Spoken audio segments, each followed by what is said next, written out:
Hello, this is Tony Heller from RealClimateScience.com, setting the record straight about climate.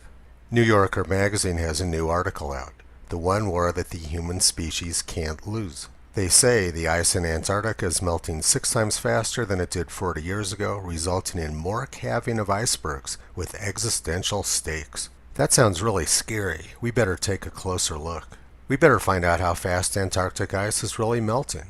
Well, according to NASA, Antarctica is gaining ice, not losing it. This map from NASA shows that the vast majority of the continent is actually gaining ice. All of the areas marked as yellow, brown, purple, and red are gaining ice. There's a few areas along the western coast which are marked as blue or green, and those areas are losing ice. But for the continent as a whole, NASA says that they're gaining 82 billion tons of ice per year. New Yorker magazine says they're losing ice 6 times faster than they did 40 years ago. So if Antarctica is losing 0 ice, 6 times 0 equals 0. Apparently, New Yorker magazine believes that if President Bloomberg doesn't get to take climate action, New York is going to drown. This is pretty much the same story as 85 years ago. 1934 was the hottest year on record in the United States, and newspapers were concerned that melting icebergs would engulf the world and drown Manhattan.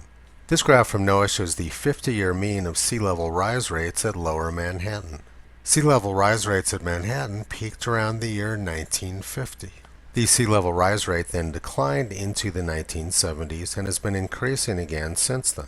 I wonder what climate action President Eisenhower took in the 1950s which caused sea level rise rates to decline. Sea level rise rates at Manhattan do show small fluctuations over time, but for the long term they average out to a linear trend of less than 3 millimeters per year, about the same as it was when Abraham Lincoln was president. There's not the slightest indication from tide gauges that humans have had any impact on the rate of sea level rise. This map from NOAA shows the current sea surface temperature anomaly. Blue areas mean that the temperature of the surface of the ocean is below normal.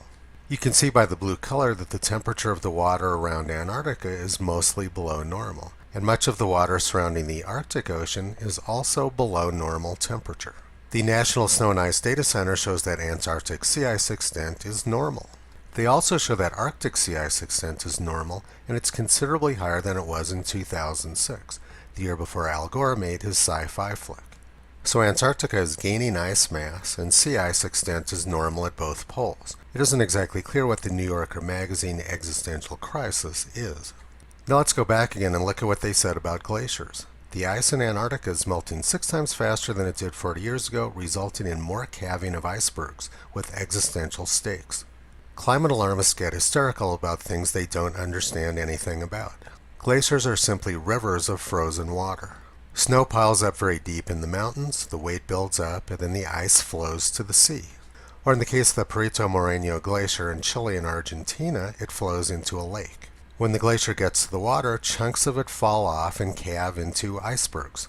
These icebergs do things like make the Titanic drown in 1912. Nobody would be foolish enough to believe that a large volume of water flowing over Niagara Falls was an indication of drought. But climate alarmists believe that ice falling off the end of a glacier is an indication of global warming and meltdown. The Perito Moreno Glacier in Argentina and Chile calves off icebergs many times a day. And the glacier is growing. When you see a glacier calving, that's an indication that excess snow fell up at higher elevations sometime in the past. It's not an indication of global warming any more than Niagara Falls is an indication of drought. Climate alarmism is an intellectual shipwreck just like the Titanic. The people pushing climate alarmism don't understand basic science, and their ignorance makes them hysterical. Visit Toto on the web at realclimatescience.com. He's been pulling back the curtain on junk science and propaganda for a long time.